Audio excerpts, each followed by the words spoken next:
Hello and welcome everyone to the session of the SimScale Simulation Workshop on Formula One. This is session number 4 today. We are going to talk about a modal analysis of a Formula One brake. First of all, let's take a quick look at where we are in this workshop series. Today we are talking about the modal analysis of a brake. Next week there's going to be the last session of the workshop series, which will be the stress analysis of a piston crankshaft. So it's going to be about the optimization or the analysis of motor parts or engine parts. Today we will specifically talk about the function and the optimization and simulation of a Formula One brake.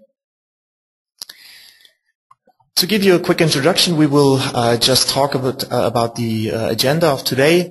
First of all, we want to see briefly what we had in the homework last time. Then we are going to give a quick introduction about brakes in Formula One in general.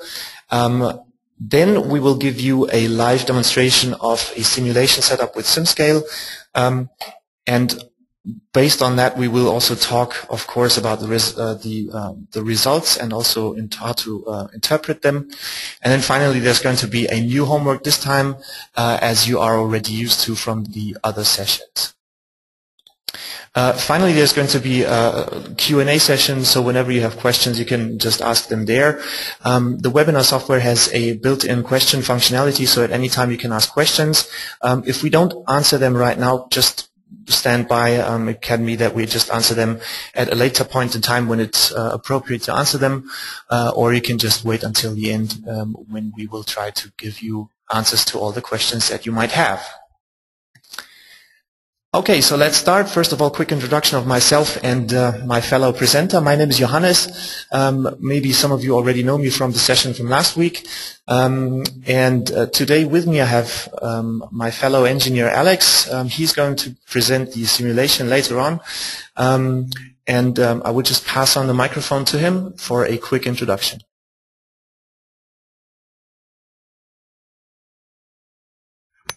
So, hello everybody. Great that you joined again for the workshop series.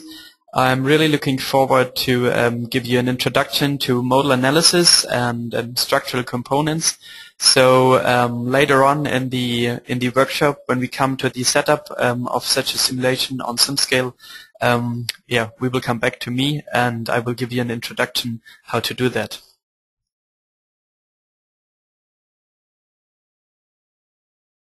All right, thank you, Alex.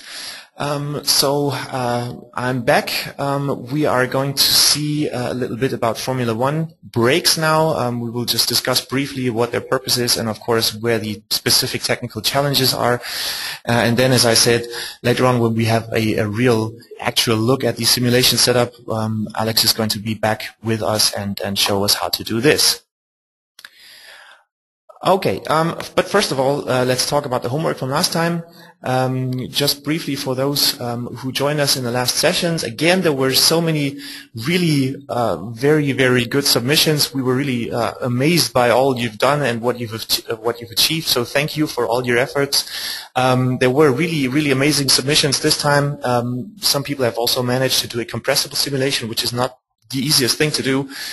Here on the right we have a sample picture of one homework submission example. This would be a perfectly valid homework or submission actually. This is an entry that shows the streamlines and the distribution of all the different inlet ducts, and of course this is going to give the engineer a good impression of how equally the flow is distributed. Again, I have a few remarks on some general topics of this workshop. If you need any help, there is the landing page for our workshops at simscale.com/workshops. You will find the recordings of all webinar sessions there. There are links to the YouTube videos where we uploaded them, so you can also watch the stuff online in case you've missed it, or if you have missed one of the other sessions, or if you're going to miss the next one, no problem. You can just watch the video there. We have an FAQ section. If you feel that you have a rather general question, like where do I find the geometries for the homework, where do I find videos or presentations, you can just take a quick look at the homework at the FAQ section, and then you should find most of the answers there. And of course, there are some tutorials that we presented for all the workshop sessions, and they're also in the SimScale documentation, so there are really like step-by-step tutorials which show you everything that you need to do if you want to set up the simulation yourself. Good. So let's get started. As already mentioned, today we'll be talking about brakes in Formula One. This might not seem the most exciting topic, but in fact it is more important than we all would have imagined at first. We have a few pictures to demonstrate how important the brakes really are. Let's start with the upper left corner. There is a this line here is actually the the top view of a racetrack, and you can see you can actually see with those colors we try to show the aerodynamic drag forces that we have. We will explain in a minute what these are and where they come from. To the right there is a picture of a Formula One car that shows you the forces that act upon a Formula One car whilst braking. So what we see here is just a basic view of the Formula One car. We can see that in each wheel, or on each tire more specifically, there is a little coordinate system that shows us the forces that act upon each wheel. And you can see there is a drag force. Here at the front wheel we have something like 7,000 Newton per wheel, and that is the force that is actually coming if the driver brakes, and this is the one that decelerates the car and can bring it to complete stand. At the rear wheel there is again we again have the braking force indicated. There it's only 3,000 newtons. So the first thing we learn from that is that the braking forces are generally much higher in the front wheel than in the back wheel. And then we have another force vector which is also quite important. This is the one at the rear spoiler, and that shows a value of impressive 5,000 Newton, which means that actually the spoiler also heavily contributes to braking. Now if you sum this up, then you will find out, okay, the main force still comes from the brakes, but there's also a very large aerodynamic contribution to braking, and this is what the color in the left picture means. So whenever you have red color, that means that the aerodynamic drag force is high, and then for example here in this curve here, in this corner here, you can see that the aerodynamic drag force is very low. That comes from the low speeds that we have in this part of the racetrack, and that means that we cannot rely on aerodynamic drag in this area. We have to really use mechanic brakes. Now, why are brakes so important after all? The question is actually perfectly valid, and in order to understand the purpose of brakes a bit better, we can have a look at the graph in the lower right corner. Let's first have a look at the orange line. The orange line shows the speed. I hope you can read this. So the y-axis label here means speed in kilometers per hour, and the x-axis means elapsed distance in meters. So this is basically, if we travel from left to right, this is the course over a racetrack, and then on the y-axis you can see the speed that we have at each place in the racetrack. So as you can already guess, when the curve goes up, that means that the car accelerates, and when the curve goes down, this means that the driver is actually braking. And first thing that we can see is that whenever the curve goes down, it goes down much steeper than it goes up when the car is accelerating. So from that we can already learn that the forces that we have acting on a car are much higher when braking than when accelerating. This is very important learning. So you have to understand that braking forces, or actually the greatest decelerations or greatest accelerations come from braking and not from accelerating. So the reason why the driver can actually maintain a very high speed even though he is very close to the corner is that he can reduce his speed in almost no distance. And this is the very purpose of brakes, and I guess you can already guess that the better the driver, or the steeper this curve is just in front of the corner, then the better the lap times of the driver will be. In comparison, the blue line shows an example of another car. This is from the Formula BMW series. The orange line is from a Formula 1 car. So the only difference that these two cars have is basically engine power, but you can see that both really decelerate or brake at an extremely high rate. Here at the right we can see a very similar graph. This time it is elapsed distance over time. So you can sort of guess that when you take a look at the slope of the curve, this is basically representing the speed of the car, and of course the overall speed of the Formula 1 car is higher than the other car's speed.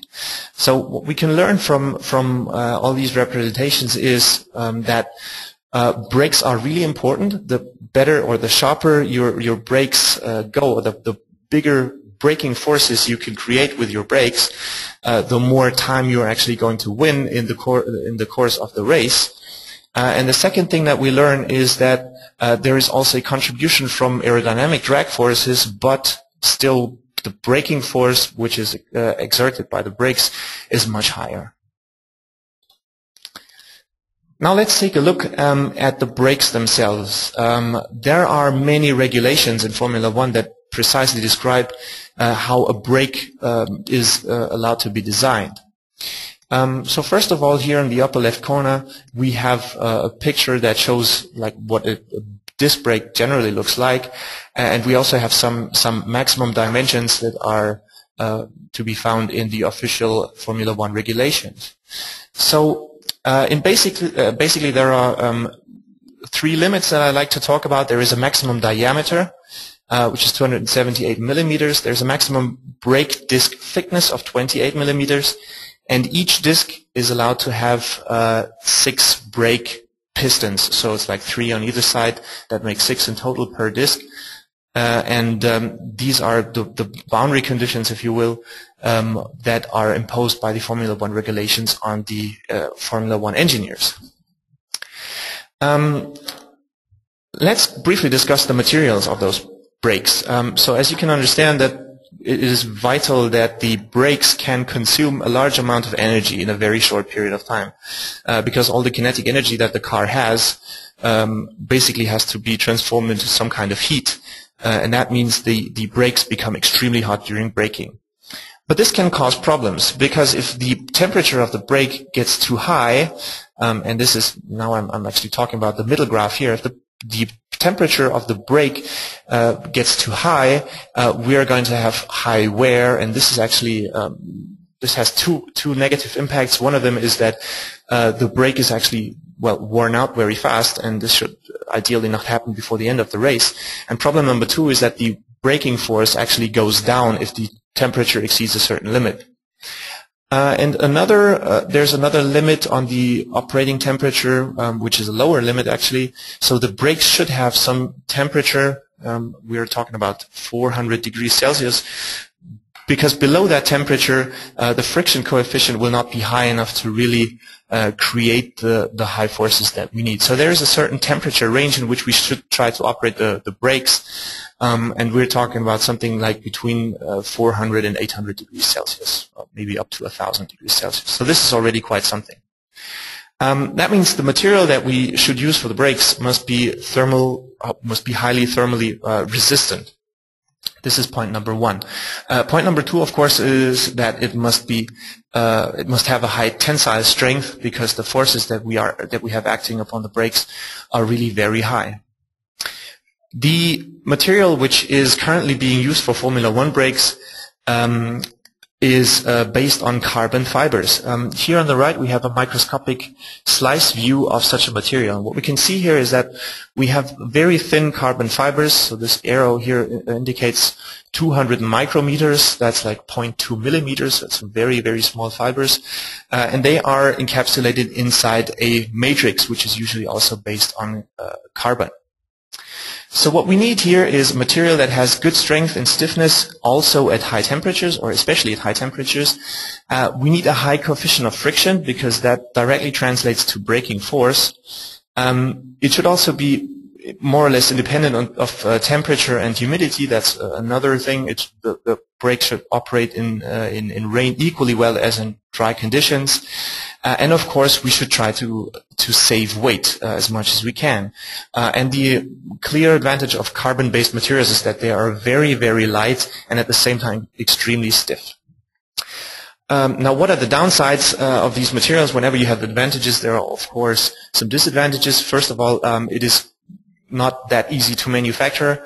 It is rather expensive, but that's basically something that is not so relevant in Formula One. And the materials can get very, very hot without appropriate cooling.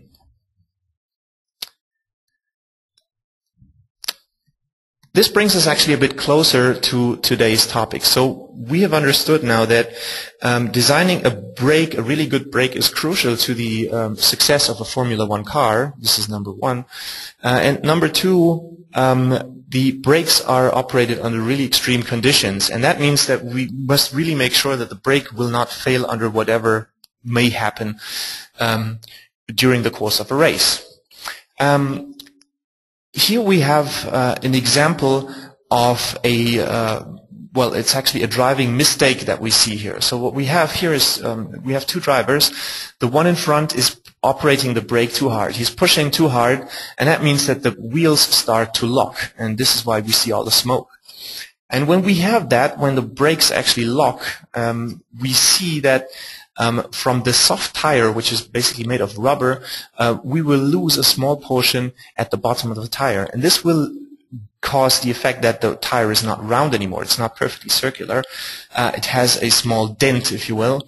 And of course, if the driver continues driving, that means that the wheel is going to start hopping on the road surface. And this is going to be this is going to have an influence on the entire car, and especially on the wheel. That means the wheel starts shaking, and we can see this in this graph on the right.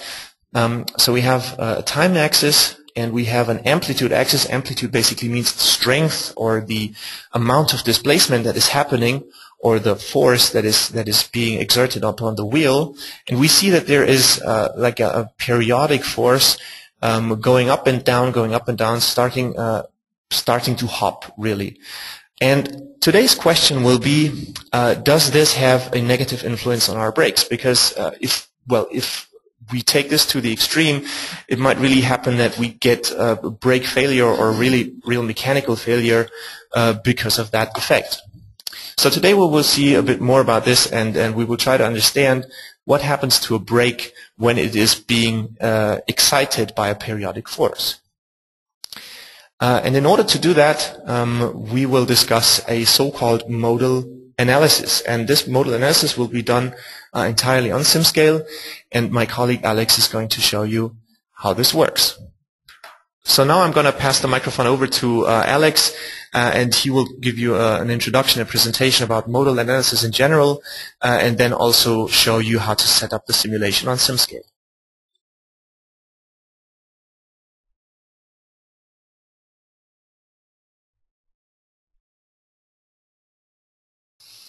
Okay, so hello everybody again. I'm back. So as Hannes already pointed out, it is that the brakes for a Formula One car, they are really, you want to have them in the perfect setting or in the perfect setup. So you do not want them to somehow have this uncircular behavior because of the braking mistake of the driver.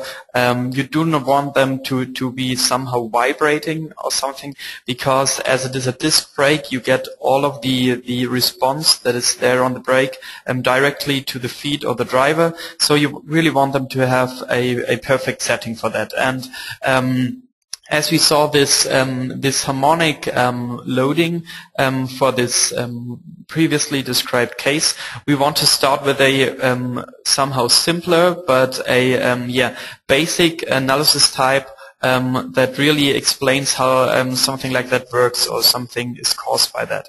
So we start with a modal analysis, which basically defines how a structure vibrates or under which frequencies the structure behaves under certain conditions. So what I wanted to show you, just to give a small heads up, why do we even use simulation for that? If you have something like a spring, which is really an easy geometry that is that we all know can come into vibration. A spring is just behaving.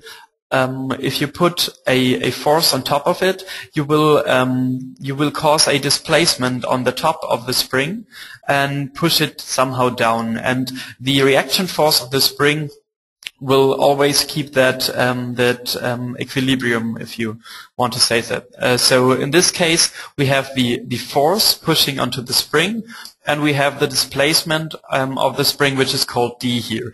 And we have a constant, which is c, and this constant describes the stiffness of the spring. And if we have this setup, we can, for such a simple case where we just have one spring, we can easily calculate the eigenfrequency of the spring, where the first mode comes into place, where if we put some load onto it, it will really start vibrating heavily. We can easily calculate that manually or analytically, and we have this formula on the side. So we see the eigenfrequency depends on the stiffness of the spring, and it depends on the mass that is moved during the vibration. And basically that is what also happens for a geometry if we are handling or if we are dealing with a elastic material. So here on the bottom we have a picture of our brake system or our brake assembly, and basically this geometry is out of an elastic material and behaves like a spring, of course a very stiff spring. A spring is made for damping and having vibration, but also an elastic structure can have vibrations. And so here you can see that it is just somehow an assembly of small masses and springs in between, and that is what we handle in a finite element analysis. So, and we do that because the geometry is so complex, we would definitely fail in deriving a analytical solution of this problem. So, let's see what we can do on SimScale to solve this problem. We will, as in the last workshop series, we will always have the same workflow on the platform, which is we start with a CAD upload of a CAD model, in this case of our brake assembly. We will then mesh our geometry to have a discretized version, and as I told you that the stiffness behavior is somehow derived from a assembly of different small mass elements, you can already guess that the small discretized elements we get out of the mesh algorithm will be those elements that are then assembled together to have this to get a stiffness of the complete structure. And in the end we will of course have a look on the results on the different eigenfrequencies of this structure and on the different eigenmodes. So let's now dive into the platform. So right here, you already know that from the previous sessions that we have here our workspace. So I will directly change to our mesh creator. In the beginning, we have to upload a CAD model. You also know that how it works. So you can just go here and say, I want to open my file explorer. Then you choose a CAD file, for example, this crankshaft. I can close it here because I already uploaded the geometry. And then we have it here. And if I click on it, we will see it in the viewer on the right. So we have this assembly of a brake. We have here our brake disc. As you already can see, it's quite complex. So we have some venting holes in here. We have a different grills. So and we have here the caliper of the brake, and we have the pans which are here in between the caliper and the the brake disc. So those will be are actually responsible for the pressure that is applied on the disc if you want to brake the vehicle down. And we have those geometry parts are 4 different solids. So if I click here on it, we can select those parts. So we have an assembly of geometry parts. And to now come then to the simulation setup. As I already told you, we will have to mesh the geometry. And for such a structural analysis, you have different options on the platform. And in this case, I can show you the different algorithms that are possible to use. Just to start, it's always easy to use this fully automatic tetrahedralization, which was used here. You can just set up the a different fineness for the mesh. You can choose the order, which is a finite element specific thing where you can have different orders of the shape functions of the elements. I will not dive into this topic right now, but you have different possibilities to handle your mesh here. And of course you can also choose on which machine this calculation or this mesh should be done. And as I already meshed the geometry for this workshop, we can see here the output. Right now we have the different elements, and we still have our different volumes that I can click on here and select them. So we will now come to the setup of the simulation and start from the simulation designer. And as you can see, I already created the complete setup, but I want to show you how this works. So we will also add a new simulation just to show you how to start, and then we will either switch to the complete setup or we go through it completely. So I will now just create a new simulation here, and we call it brake analysis, modal analysis.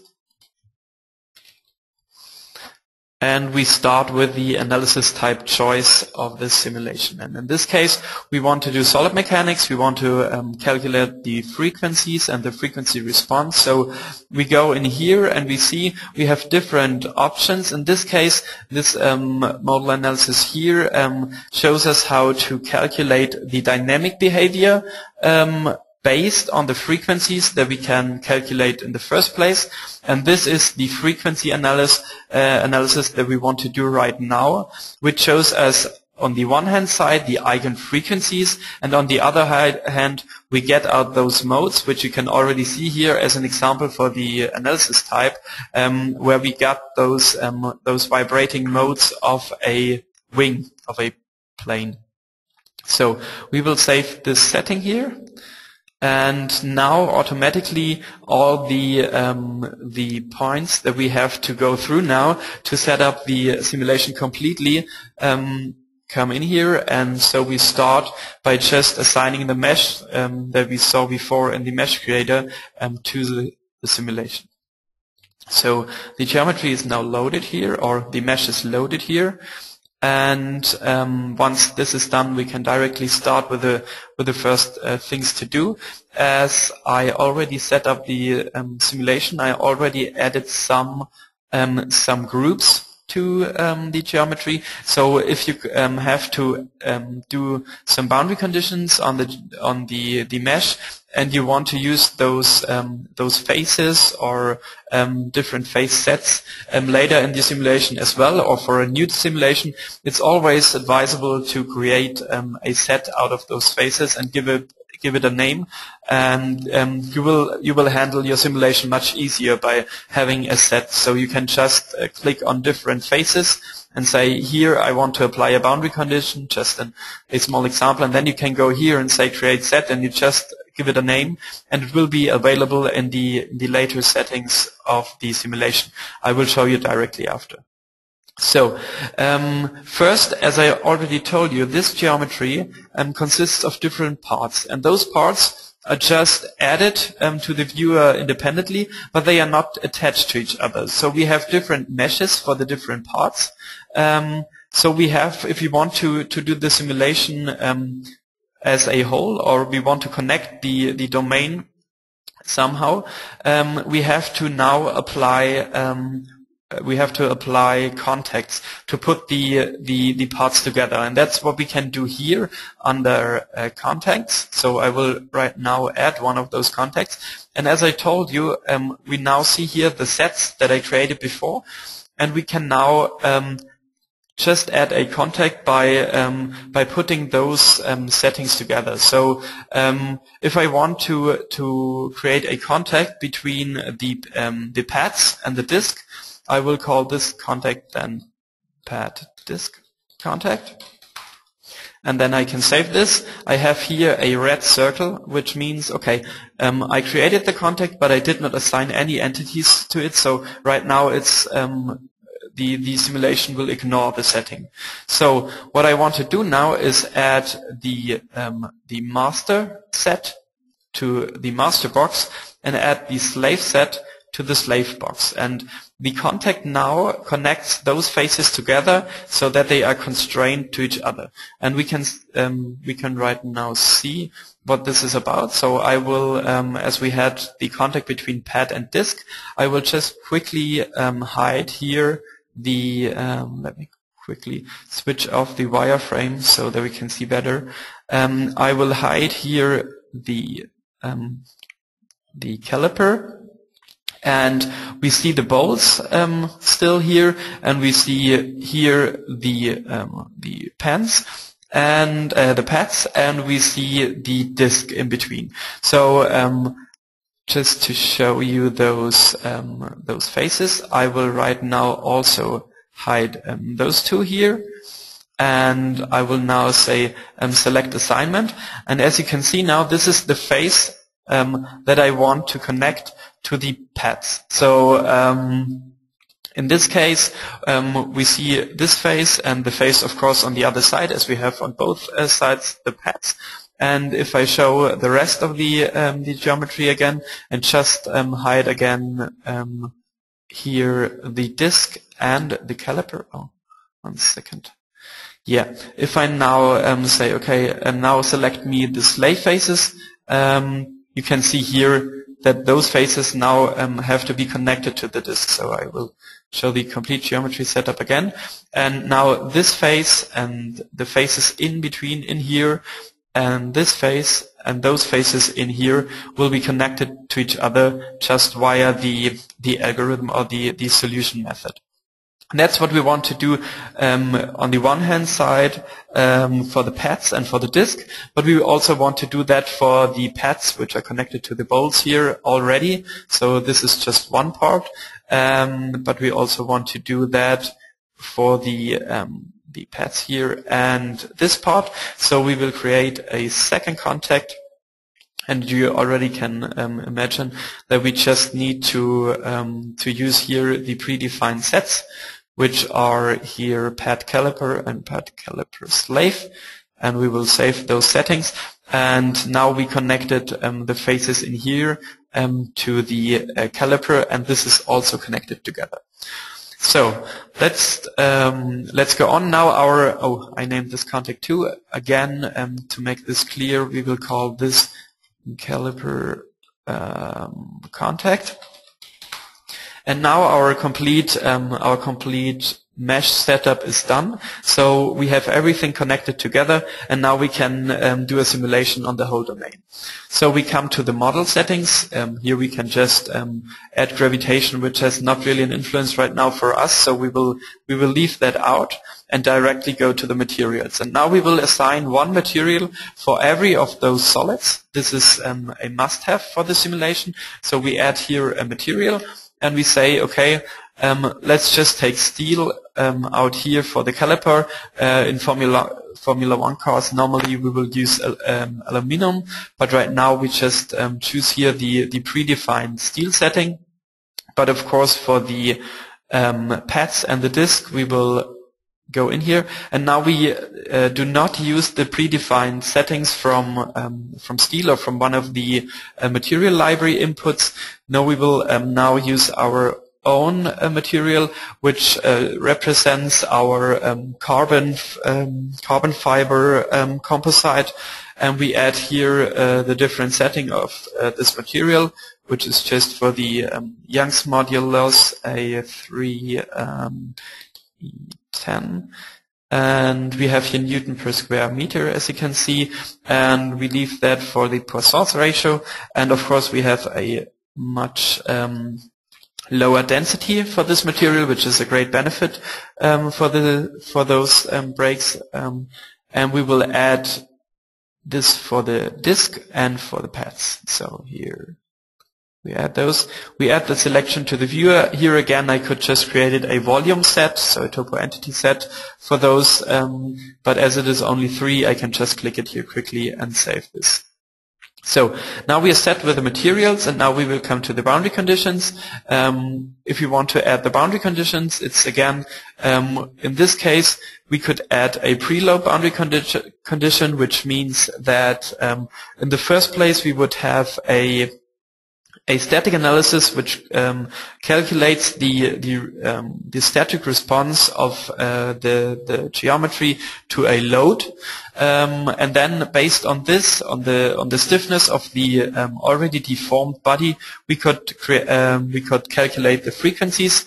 In this case, we would just add displacement boundary conditions, which represents the bearing of those different parts. And in here, I just choose some faces to fix on the one hand here the caliper, and yeah, that's fine. So we have that, and I can just add the selection here on the faces and save this. So above you can see I fixed now all degrees of freedom of those entities in every direction. So everything is set to 0, and those parts, those faces are basically now not allowed to move in any direction anymore.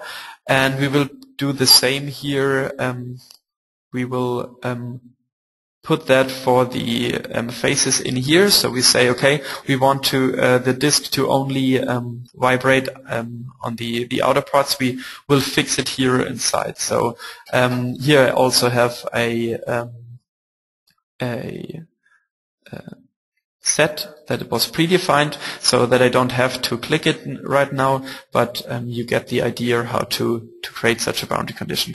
And now those settings are defined. We have a material for our geometry. We have the fixation of the geometry. We have contacts in between those parts, which were in the first place free to move. And now we come to the last part, which is always done for a simulation. So we have to somehow choose the solver settings, where there are already default values that we can use. In this case, for the simulation control, we can use more cores if we want to do that, to give there a speed up, or if it is a really complex problem, we need more memory. So we just add here a bigger machine via using more cores.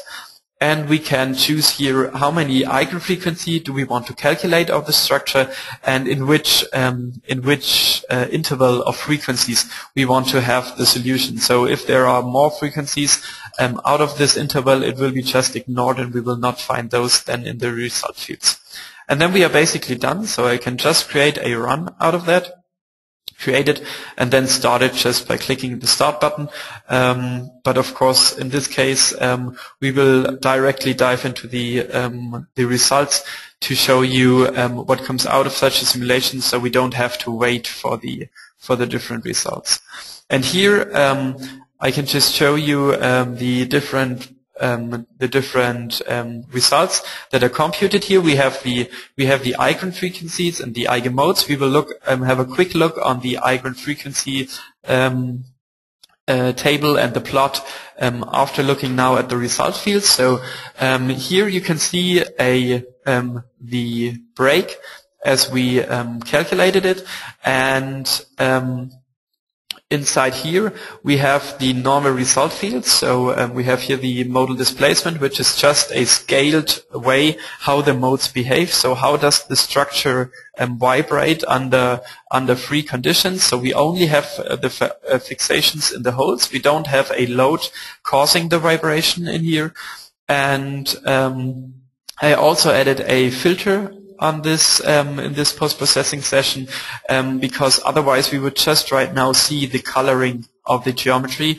We would not see any deformation. And so I chose here a warp by vector filter, which just means that the deformation of the structure is displayed in a way that we can really see what happens, what is vibrating, what is happening to the structure. And as it is just a scaling of the mode, you can already see that there are some penetrations between the bodies, which of course would not happen in real, but we have just a scaled mode to really see what happens and to really have an idea how those modes are done. So this is right now just the first mode of this assembly, and as you already can see, we only have here this blue color for the disk, which is, I can just quickly switch on here the scale. We see that the disk is just at a 0 value, or at least we cannot see a difference to a 0 value. So in the first mode we only have a vibration basically in the upper part, so in the caliper and a little here in the pads, but nearly not in the disk. So this is already a point where we can see some structural improvements that could be made. So to also get this part of the structure really to a point where the eigenfrequencies are really high, so they are not really caused by such a example that Hannes showed you before with the not perfectly circular wheel.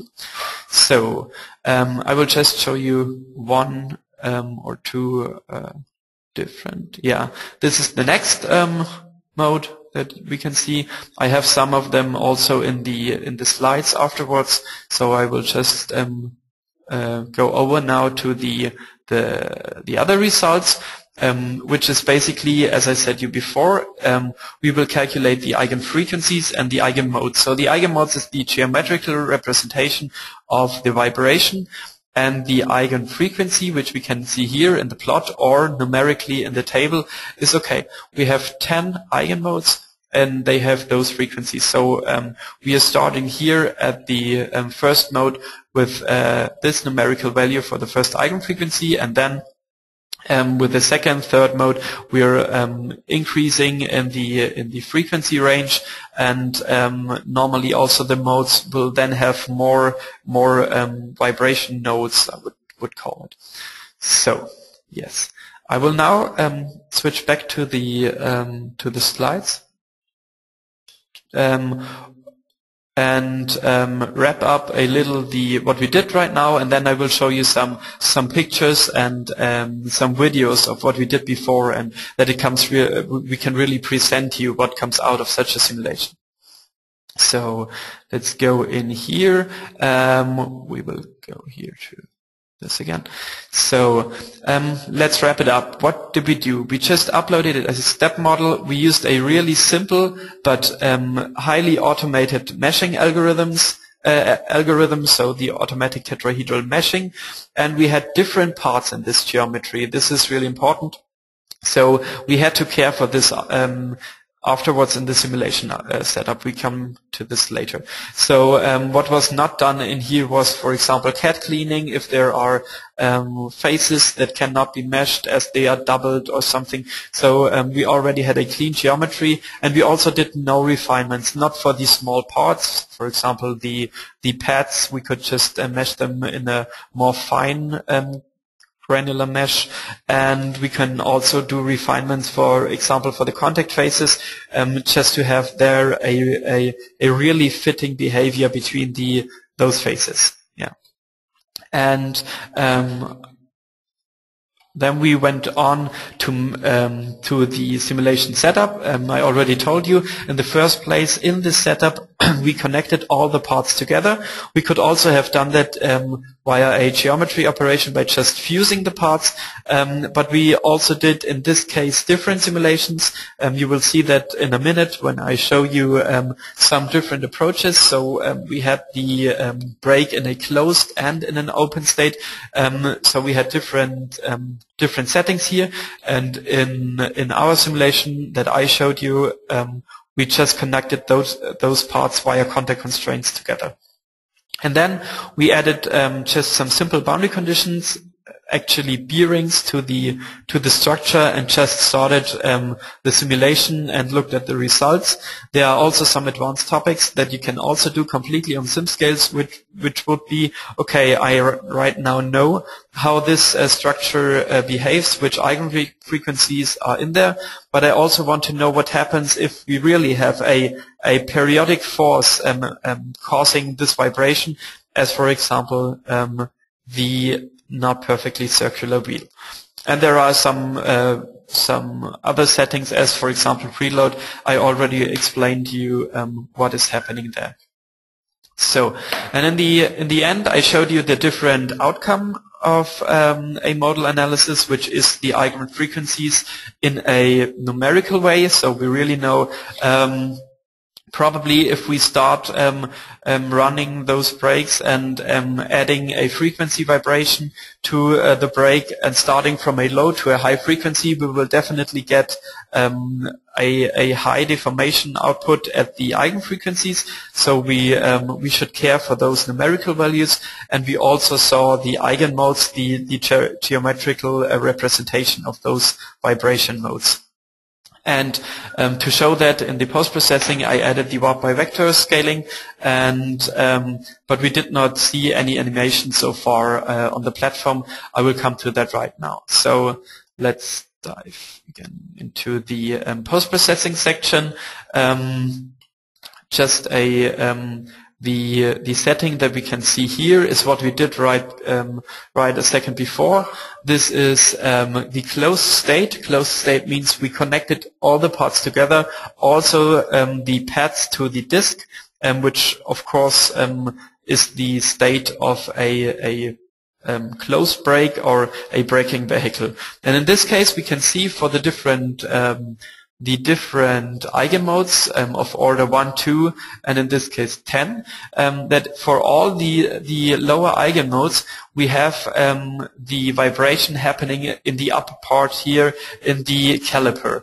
And this is really interesting because on the next slide I will show you what happens if we have an open state, so the pads are not connected to the disk, they are not closed, there's no pressure on the disk.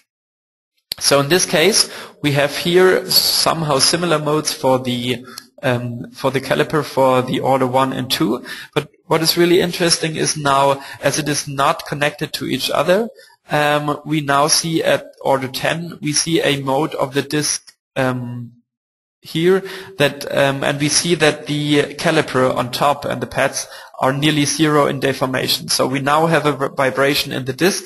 And we also did a simulation of the disk alone, so you can see here some differences. If we do not look on the assembly, if we don't have to put connections between them via contacts. And here I also did two different modes, which I will quickly explain, and that is free and fixed vibration. So in the first place, what I did is I just did not add any bearing or any fixation to the holes or to the disk as a whole, and just looked at it. If you put it like that, if you leave it completely free, what are the real natural eigenfrequencies of this disk? And then the second simulation, I fixed just 4 holes in here and said, okay, what are now the eigenmodes of this disk? And we see here of course a difference in the first mode, and we can later see the first mode of this free vibration also in a video. So we will now directly look at this Okay, so let's see here. Let's start with, this is not what I wanted to see. Let's start here with the brake assembly closed, which we can see here, and just open this video up here. So, and I will put this now on the repeating mode, and we can see now just here one of the eigenmodes where we see the vibration. Of course, we scaled the deformation here in such a way that the bodies are interpenetrating each other, which will not happen, of course, in real life, but we really overscaled it to really see what happens here. And we can also have a look at the second mode, which we calculated before. So this is here, and in the first mode you saw that the vibration was happening in a different around a different axis. Right now we have this somehow around the y-axis, I guess, and we have the second mode which would come at a later frequency if we would go through the complete band. And those are all closed mode frequencies, so let's also have a quick look at the third one, which we already saw also in the post-processing environment. Now we see also the disk is somehow vibrating a little together with the caliper and the pads, and we will also look at the 10th mode, where we have now a huge vibration of the upper part. The disk is also vibrating here, but not as hard as the caliper on top of it. And if we want to optimize our design here, and we know that there is a periodic force onto the assembly in this range of frequencies, then definitely we would have to do here something. We want to optimize the structure or the brake system for that. Okay, so I just want to give you also the open modes of that. So just let's have a short look at that. Quite close to the second mode of the closed setup. We also have here the second mode, which behaves like that. And again, here the disk is not moving, so we only have the vibration in the upper part. And the 10th mode, where really the disk is now the vibrating part, and we have a zero deformation in the caliper. Okay, that's it from my side. If you have then questions regarding the setup, regarding also the outcome of such a simulation, what we can also do with it, what we really want to derive from it for our design, please feel free to ask those questions in the end or right now. And I will now hand over the microphone again to Hannes. And yeah, thank you for the attention.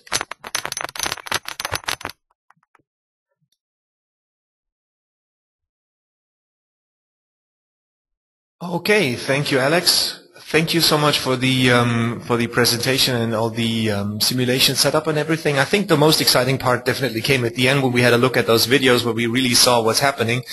And now I think all the watchers, all the viewers have a better impression of what a modal analysis actually is and what we can simulate if we do that.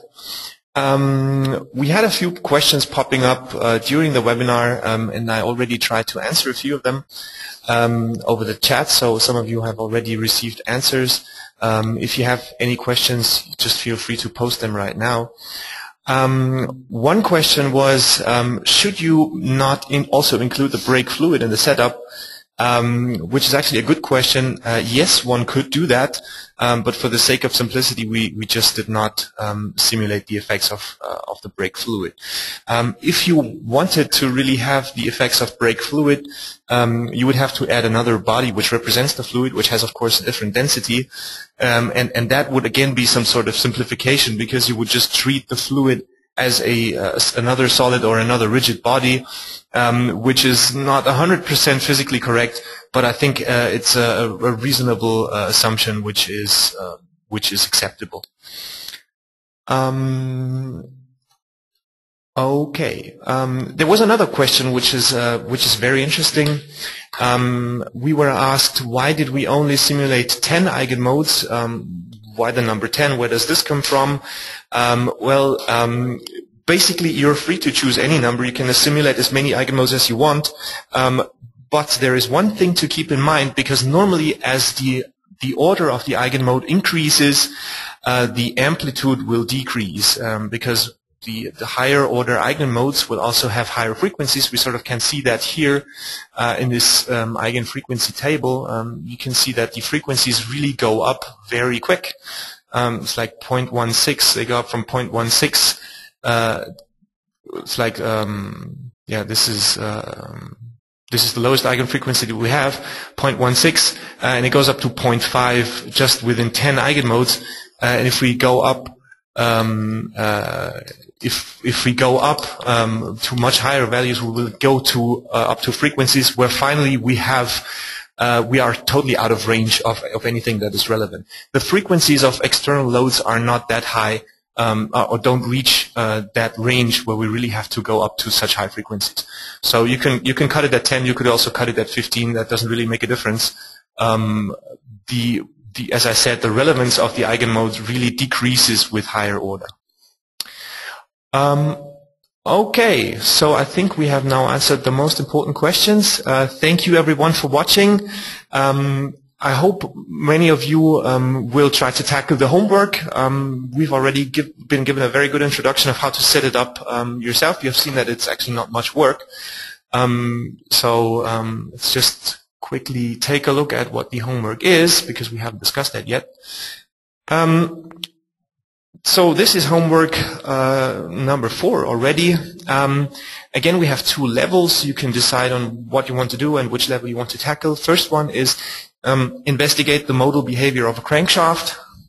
Crankshaft is here depicted on the left.